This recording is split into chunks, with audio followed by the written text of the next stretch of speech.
Hello everyone. Happy Monday, December 17th. How are you guys today? We are 1 week and 1 day away from celebrating Christmas. I am in Houston, H-Town, Houston, Texas. It's a beautiful day today.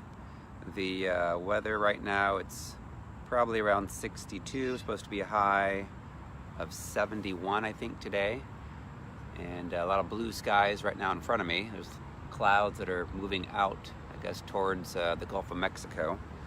So hopefully you had a great weekend. I did.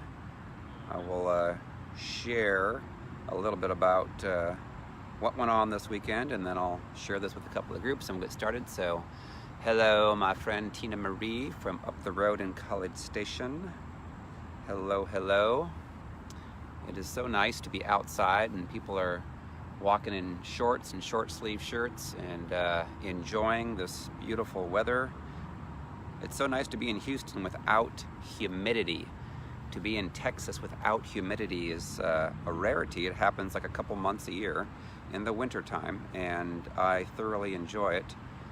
Much less so when it's like July and August in Texas, and it's like so sweaty and hot and humid, and you can't go outside and do Facebook Lives because your phone gets overheated. So I'm able to do that today, and so I'm thankful and grateful to that, to the weather today. So, and my Colts beat the Dallas Cowboys yesterday, 23-0.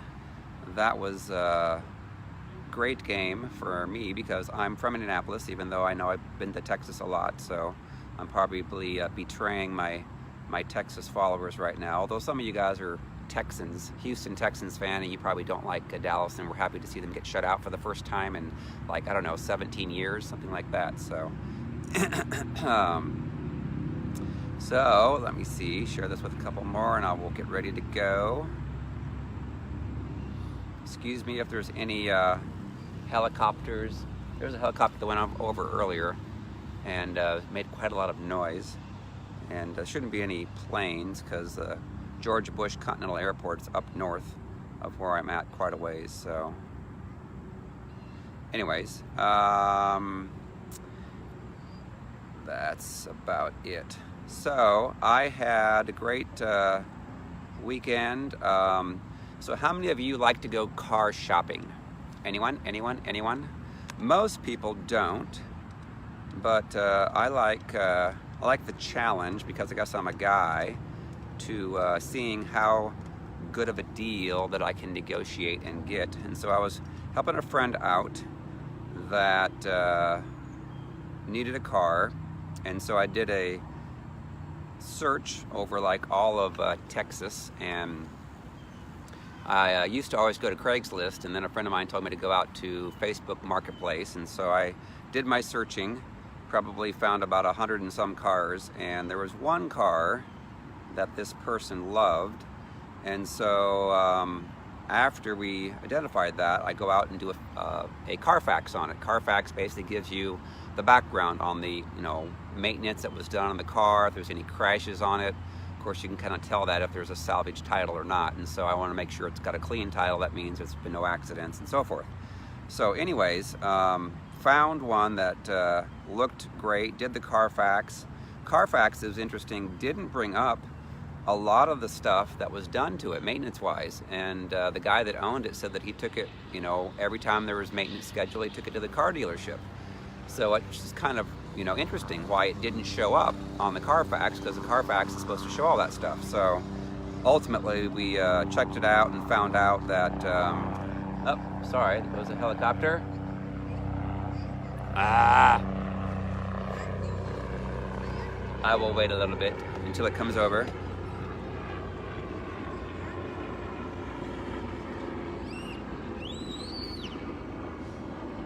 All right, there it goes. So anyway, the guy had all of his receipts in his glove compartment. It checked out perfect. Took it to a Toyota dealership, and they said, it's funny, the only thing that was wrong with it was it needed new wiper blades. I'm like, oh, perfect. So able to negotiate, get the exact price that I had in mind for my friend. And as I was reflecting upon everything, the thought came to me about, hey, gee, it'd be nice to have like a Carfax on people, where you can simply go out there, look up their, I don't know, social security number, and then see exactly all the things, again, and you think about this, okay, there's things that we do that, when we're not as close to the Lord, that we obviously don't want anybody to know about, and that's embarrassing. I understand that. All that stuff's covered under the blood. And of course, if you've asked for forgiveness and repented and so forth and changed, you're a different person. It's a clean slate, so people probably wouldn't find anything on you. But if you did do a human Carfax on someone and you found some stuff because they have not been completely delivered and so forth, it'd be nice to know that, before you have a long relationship with someone, before you get married, because if they're still struggling with the spirits of Jezebel, Leviathan, Legion, then they're going to be controlling, they're going to be manipulative, they're going to try to put their best foot forward, and then all of a sudden, they can get jealous, all these things can come out, and you don't want them to come out, obviously, after you say I do. You want to see them before, and that way you can address them, and if the person's willing to humble themselves and to work on it, then you could stay in the game. But if you have a person that doesn't humble themselves, won't take responsibility, then there's not much you can do. You can try to move forward, but you're going to be miserable. And who wants to be miserable in marriage? I don't. Who wants to have somebody that you marry that ends up coming against you in your calling, in your ministry, and shuts you down? That's not cool. So, that needs to be addressed. So I was thinking, it'd be so nice, and a lot of people were saying, well, it's the Holy Spirit's job. The Holy Spirit can do that. And I'm like, yeah, well, that's true, but sometimes, the Lord may connect you with the person because He wants you to help them to get set free, to address an issue and so forth. And I get that, sometimes the Lord sets you up to end up setting you up for something even greater. So anyway, all good. But I thought that was kind of funny to have like a human Carfax, that'd be kind of cool to be able to have a report that shows up. They said they got delivered, but they didn't. Or they said they got their soul wounds healed, and they're still mad and angry at the world and taking out all their pains on you from their past. So anyways, let's see, I'll share this. So my good friend Savalia, she told me a couple days ago that there's a church in Pakistan that is going to watch the next worldwide deliverance session that we do, which is like December the 30th. So that is cool. I've done some ministry on Facebook Live with people over in Pakistan, but this is the first time live that I know that an entire church congregation is going to go through the deliverance prayers. So how cool is that, because the timing works out perfect for when I'm going to do it, because there's something like, I don't know, 10 hours ahead of us or something like that. So anyway, something cool. And I've had some churches that have actually taken their congregations through a recording, like on YouTube, of the deliverance sessions. So again, if you're going to a church, depending on the size of it, and you want to take your entire congregation through a deliverance, you can do it live if you meet at 9 p.m. Eastern time, or 8, 7, 6 o'clock Pacific time. Otherwise, you can watch it whenever you want because it's on YouTube. It's converted out there. So yay! To let everybody know, you can do that if you want to take your entire church through those deliverance sessions. Also, yesterday, I went to church at a church called Victory Christian Center. It's on the north side of Houston.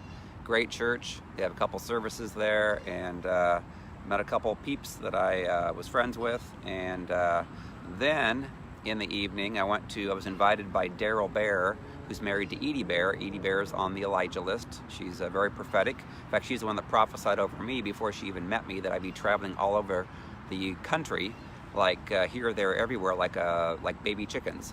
And that's exactly what came about. Here I am traveling everywhere, every single day, every single week, to a new place, and it's fun. I enjoy what I'm doing and helping people. The results are obviously the most important. Now I'm starting to be able to go back to those churches, because now we've got Legion and witchcraft to break off, and so there's a lot of cool stuff that's happening. So anyway, Daryl Bear conducted for the Woodlands Symphony Orchestra last night, a Christmas show special that was at the First Baptist Church in the Woodlands. And so it was amazing. I was blown away. It was so amazing. It was so good. And I hadn't been to a symphony orchestra for probably a couple of years, since I was at Carmel Fest in Carmel, Indiana on the 4th of July. So also share this morning. I woke up and a lady that's from West Africa that's done ministry like all over the world for like, I don't know, 20 some years, like 50 countries. We had a conversation a couple weeks ago. Well, she reached out. I was just waking up. It was like, I don't know, 4:30 or 5 in the morning, and she was messaging me, and she's excited because she wants to have me teamed up with some other deliverance people. I guess they're putting together a team. I guess the person that's in charge is out of New York, and so I told her I'm ready to go. I'm ready to go, wherever the Lord takes us, because I want to do mass crusade deliverances. I want to see this work on a global scale, because it needs to. A lot of people that haven't gotten delivered yet, that need to get delivered from this stuff. So anyway, good stuff. I'm excited about the 2019 year for Restored to Freedom. We've got almost 80 people now in 8 countries that have been certified, and we're getting people delivered. That's what it's all about. It's not easy getting people delivered, because why? Sometimes people have pride that gets in the way, and I'm in Houston, and I can say, Houston, we have a problem, and it is pride. That's what we see as the biggest reasons why people can't get delivered, won't get delivered. They refuse to get delivered because they think they're all that, and they take an offense at the drop of a hat. And so the topic of the day is keeping your pride will cost you your relationships. And the first thing off the top of my head is it worth it? Is it worth it to be prideful? Is it worth it to ruin your relationships? Is it worth it to ruin what Christ's calling is in your life or your spouse's life? To be able to be prideful, to be arrogant? It stinks. God hates it. He says in Proverbs 6:16 through 19, that there are 6 things that he hates, 7 that are an abomination. The first thing is a proud look. So if you have any pride, he hates it. And that's going to stop you from being able to get to heaven, because he knows your heart, he knows your mind. And go ahead and keep your pride if you want, but it's going to cost you your relationship. You're never going to have a good relationship, because you're going to be so prideful and think that you're all that, and that you know everything. I can say honestly, I don't know nothing. I'm a kid from a cornfield. The only thing I have to go on is my experiences. And that's why I see the results that we're seeing with people that do have Jezebel and Leviathan and are prideful and arrogant and controlling, manipulative, and how they got that way through their growing up with pains from their father or mother, step-parents, through sexual violations that they maybe have never told anybody. So that's what I'm seeing is the number one reason why we can't get everybody delivered is because they're too doggone prideful. They're too doggone arrogant. And I can tell pretty much when a person is going to get delivered, because they can come to me and they're humble and they say, man, you know what? If I got anything in me, I want delivered. I don't want this anymore. I want to have a good life. I want to be, humble, and I don't want this. Whereas others will typically say that are prideful, like, well, I don't have anything, or it's all my spouse's fault. It's not me at all, and the spouse is willing to take ownership for things, because oftentimes the spouse that has Jezebel, Leviathan will be provoking their spouse that has Ahab.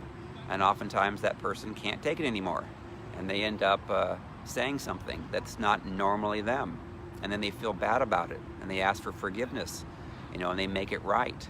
When people don't make it right, and they end up controlling, and they end up hurting people, then that's not cool. So pride is in Leviathan. Job 41 says in verse 34, it's king over all the children of pride. Pride is not love, it is disrespect, thinking that you are more valuable than others, that your time is more valuable, that your thoughts are more valuable, and that's not cool.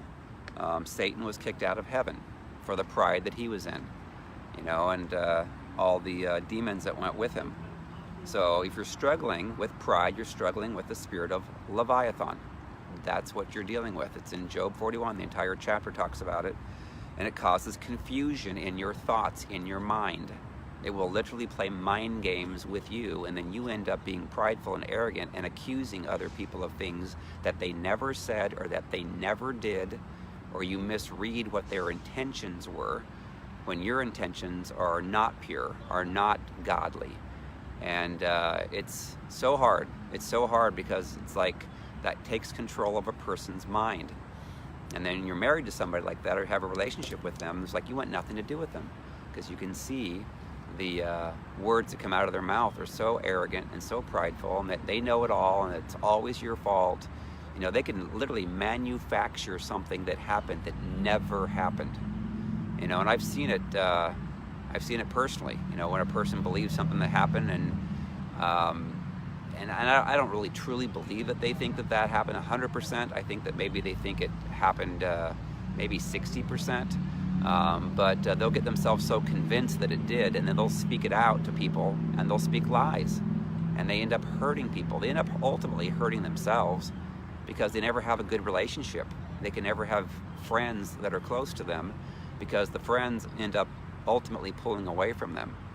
So as they get older, they don't have many friends. They may have one friend, and that friend's so weak, has been used to being abused by them, and there's such an Ahab, it's not really a true good friendship.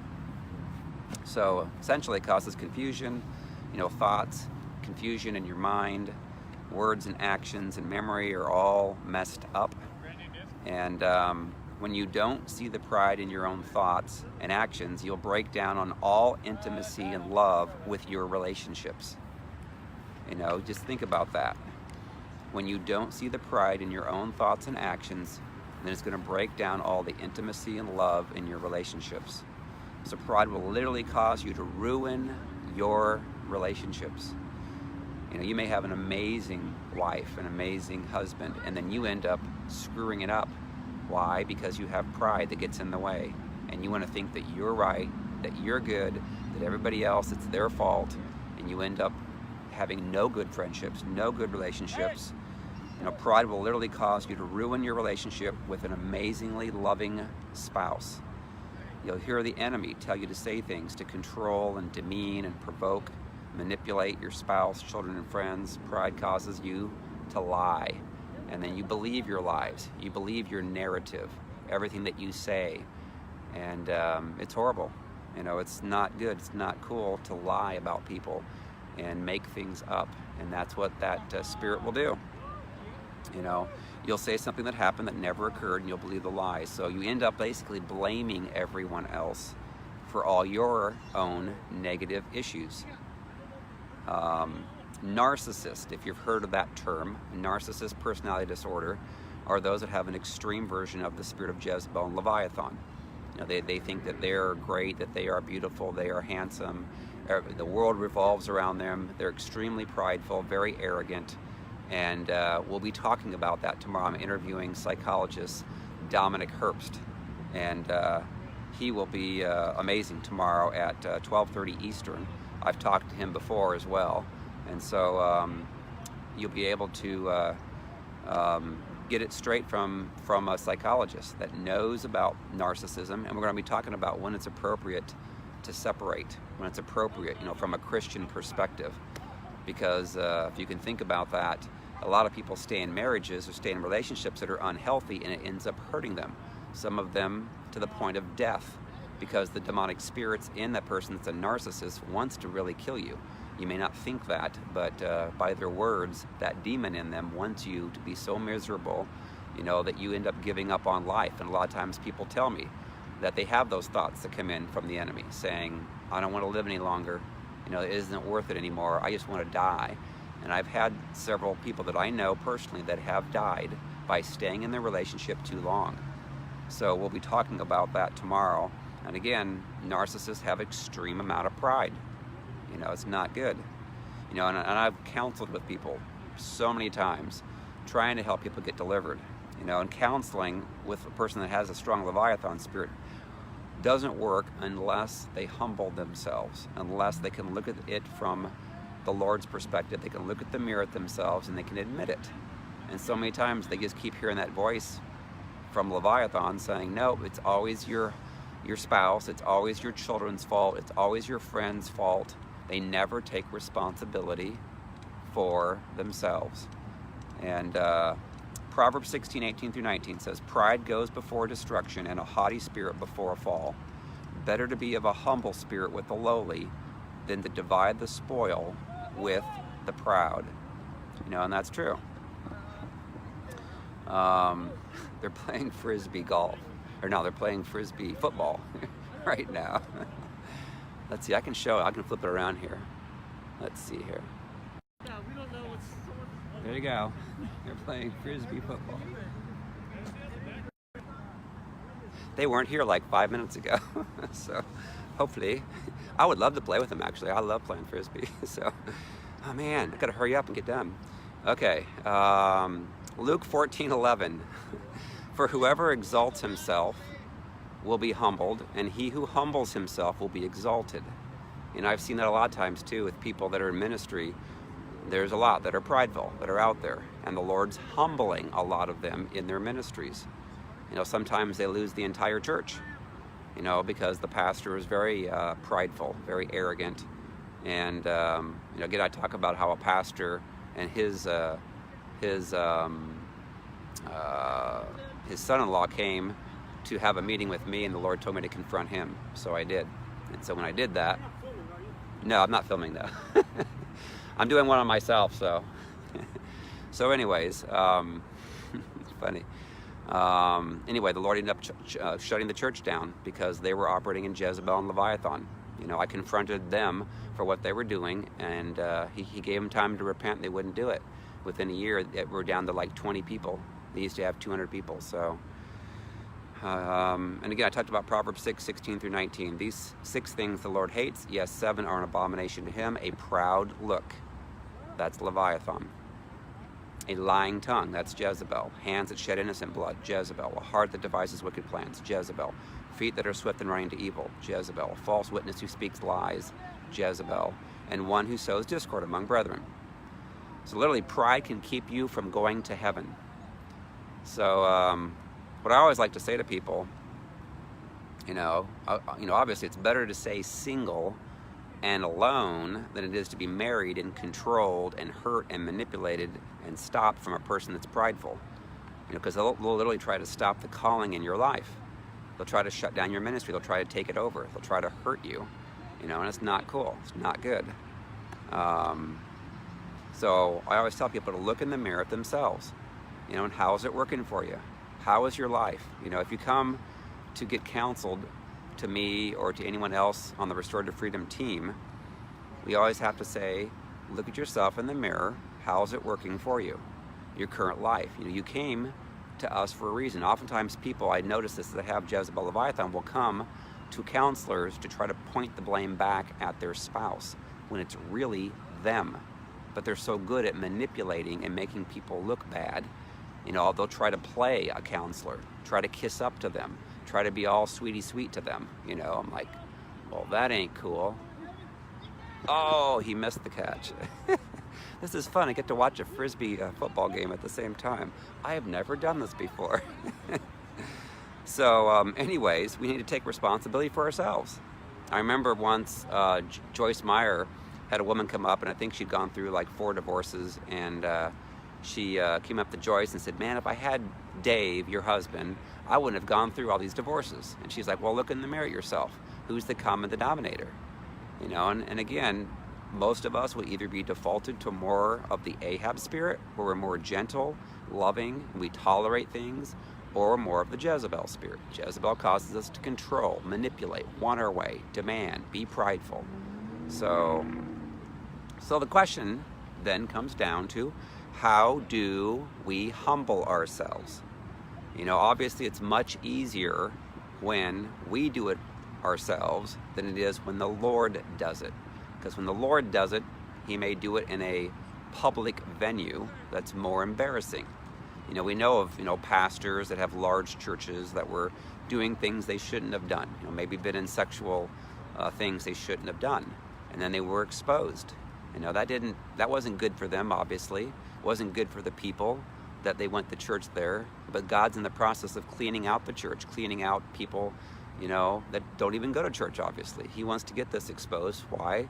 Not to punish them, but to get them so they can come to heaven. They can't come to heaven if they're operating in Jezebel and Leviathan, when they're controlling, manipulative, when they're lying, when they're deceitful, when they're prideful, when they're arrogant. The Lord knows that. He looks at the heart, looks at the mind. It talks about that, obviously, Matthew 7:21-23. Lord, Lord, look at all I've done for you. I've cast out demons in your name. I've prophesied in your name. Done many wonders in your name. And he's like, depart from me, I never knew you, workers of iniquity. Why? Because he knew that they did not have a good heart. They did not have a good mind. They were doing things they shouldn't be doing. And pride will stop you from getting into heaven. You've got to humble yourself. Otherwise, the Lord will do it for you. So, how do you humble yourself? Here's a couple things that I would do. I would say, Lord, help me to become humble. Strip away all my pride from me. Ask the Lord to show you yourself, what you look like through his eyes. And if you see that, then take it to heart. Humble yourself. Ask the Lord. I know it may not be easy. There's a lot of people here watching that maybe they have spouses, or maybe they have the very strong prideful spirit themselves, and it's not easy to look at yourself. I had to look at myself. The Lord delivered me in a very quick fashion back in the late 2008. I didn't really know what hit me, but I know I became a different person. I had more compassion for people, and if I did something that wasn't right or was wrong, whatever, I would take responsibility for it. Those that are prideful won't take responsibility for themselves. They'll always blame everybody else, and who wants to live with someone that's like that? So, ask. And then what I would do too, if I was in that position, still struggling with pride, the big telltale sign you can tell if somebody's gotten delivered is that they will truly, genuinely forgive and ask for forgiveness for those people that they've hurt. They will want that. They will go to the people that they have hurt, and they will say, I am so sorry. And they will repent for that, and they won't do it again. If they keep doing it over again and they blame you for everything, they've not gotten delivered yet. They're still operating in the pride. So, if you're struggling with pride, say, Lord, whatever it takes, humble me. I went through a lot of humbling when I ended up going from transitioning from the corporate business world, making over $200,000 a year, to making nothing for over a year, and then having to essentially trust the Lord for everything. Then I ended up having to give plasma and score tests for $14 an hour, and that was a very humbling process, and it wasn't fun. I didn't want to go through that, and that was just a couple years ago. After the Lord had already delivered me from what I thought was most everything. But, there's a process. We're still not going to be Jesus Christ ever in our lives, but we want to become more loving. People can kind of tell that by your tone of your voice. If you are vindictive, if you are jealous, if you are mean-spirited, if you have a tone in your voice, people can pick up on that. And they can tell that, okay, you're still not humble. You're still dealing with stuff that you shouldn't be dealing with, and you need to get delivered. So essentially, pride will block so many relationships and ruin so many relationships. And as a person gets older, if they're not willing to humble themselves, that prideful spirit will probably get worse, is what I've seen. And then they will not have as many friendships. They won't have many close friendships. And they enjoy telling other people what to do, and they think that they're an authority on everything. I remember there was a guy, he actually owned a car dealership in Indianapolis, and there was a person that didn't work for him that I think I bought a car from him, and he's like, oh, he's such a great guy, and I knew the guy really wasn't. I knew that he was very prideful, and when the person that worked for him heard him talk about him, he kind of looked at him, kind of cocked his head like, really? And then the guy made the comment to him, it's like, boy, it must be so fun to work for him. And he's like, no comment. And the person couldn't figure it out. Well, wait a minute, he's such a great man, he's so great. And he's like, No, he's not, you know. And so you'll oftentimes see that, you know, you'll see a wake behind them of the relationships that they have burned, that they have hurt because they've taken advantage of so many people. Hey, touchdown, yay. I get to watch a Frisbee football game. So anyways, you know, when you are having relationships with people throughout your lifetime, you know, I can see it in other personal relationships with people that I know. As they get older, when that person still keeps on to their pride, they'll have very few relationships. People won't want to be around them, won't want to talk to them because they're tired of being burned by them. They're tired of the arrogance that comes from them, you know, and it's not cool. It's not the Lord. The Lord's not that way. The Lord wants us to help other people, wants us to encourage other people, wants us to love on other people, you know, and sacrifice our own lives for other people. You know, again, it doesn't make a great relationship when all you're doing is sacrificing all day long for a person that's arrogant and prideful, and then that person takes advantage of it because that spirit, I mean, again, you can never satisfy it, so you'll never have peace when you're in that relationship. You know, and we'll talk about this tomorrow when it's appropriate to separate. So it's important to know there's a lot of people on here watching that they don't want to separate. You know, I didn't want to separate. I wanted to stay married forever. But there comes a time when the Holy Spirit says, enough is enough. You know, the person's been given time to repent and they won't do it. Oh my gosh. Frisbee, you just missed me by 10 feet. I want to go out there and play. So, anyways, there comes a time, you know, and we'll talk about that tomorrow when Christian psychologist Dominic Herbst, he's a great guy. He has referred a lot of his people over to Restorative Freedom. We have referred a lot of people over to Restoring Relationships, which is his ministry. He's out of Pennsylvania, great guy, and works with a lot of people who are, you know, celebrity types, professional athletes, high income people, and that's funny. So anyway, I digress. I'm sorry. I'm watching the Frisbee football game. So, so anyways, I think that's about it. If there's any questions, so again, tomorrow, make sure you guys are tuning in 12:30 Eastern. The sun's starting to come out, getting hotter here. Don't want my phone to overheat.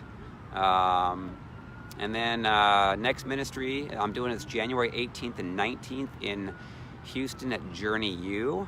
So you can come out live for that. We're doing a deliverance Friday night and then a training and equipping on Saturday. And yes, I should go play and have fun. Ultimate Frisbee? I don't know. Here, let me flip this around, Matt. Hey, guys, listen. There you go. 0, 2, 1v1. I think it's Frisbee football because they're like doing, maybe it is ultimate. I don't know. Come on, kick it off. Kick it off. Throw it. It's not colored shirts. Oh well, I don't know. It looks like it's kind of, maybe it is ultimate Frisbee. I don't know what it's called, but anyway, I love Frisbees. I can throw Frisbees like 5 different ways. When I was in elementary school, I learned like how to throw it this way, how to throw it with your thumb, how to throw it like this, how to skip it, how to throw it with 2 fingers, and so I love Frisbee. So, and I love volleyball. I know, I think Stephanie Hughes is on here. I played volleyball in Kentucky back on Memorial Day weekend. So anyway, back to the schedule. So January 18th, 19th, I'll be in Houston. February 3rd, also be in Houston at Cool Ministries, which is a prison.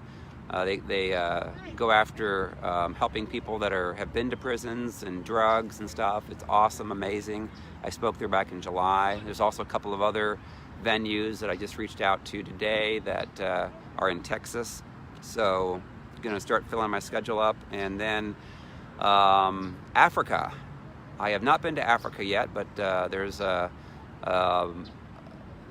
ministry that has been talking to me the last couple of weeks that wants me to come to Africa, and some people that are out of New York. Just missed me by 5 feet. So anyways, I will keep you guys in the loop. whenever we get scheduled to come to different countries, as the Restorative Freedom message is continuing to grow around the world. It's exciting, it's fun to watch, and I love you guys. So again, we're doing legion deliverances. We're breaking off witchcraft curses from people that are not nice, that are having their own ministries that do witchcraft. How bad is that? You know, I didn't think that was even possible, but the Lord has revealed more truth, and that there are people that declare curses over people. I mean, that's essentially what Jezebel is at the highest level. Is you get into where they're literally, you know, making curses and hexes and stuff, and it's like you don't want to think it's true and believable, but it apparently is, because we have renunciation prayers to break that stuff off so that you can have fun and enjoy your life. So, alrighty, I guess that will be it. And here, let me show you guys. Let's see here. Water break yet?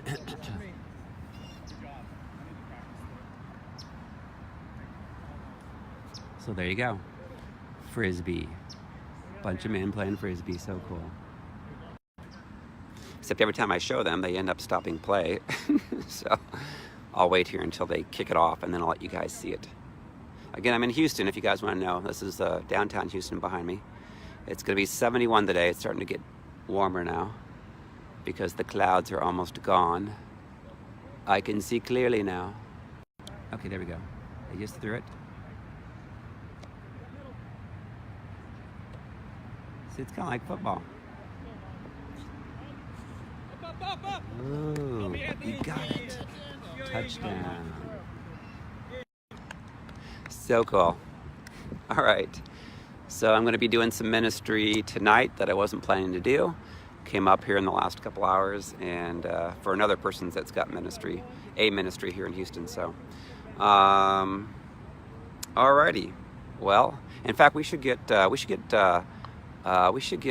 Milo out here, Tina, because he would love the frisbee. I am sure of that. We need to bring Milo out here. I would love to see Milo interact with the frisbee. He could probably go up pretty high and snag it. So here he goes, throwing it.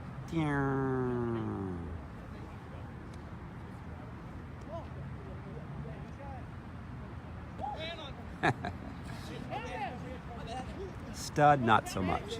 But Milo would love this one. Touchdown.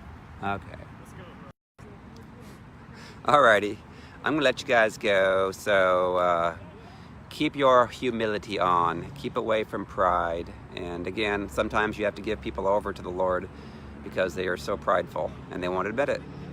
And it may take them years before their life comes to misery and they have to look at the mirror at themselves and they have no friends before they finally admit, huh, maybe I have the problem.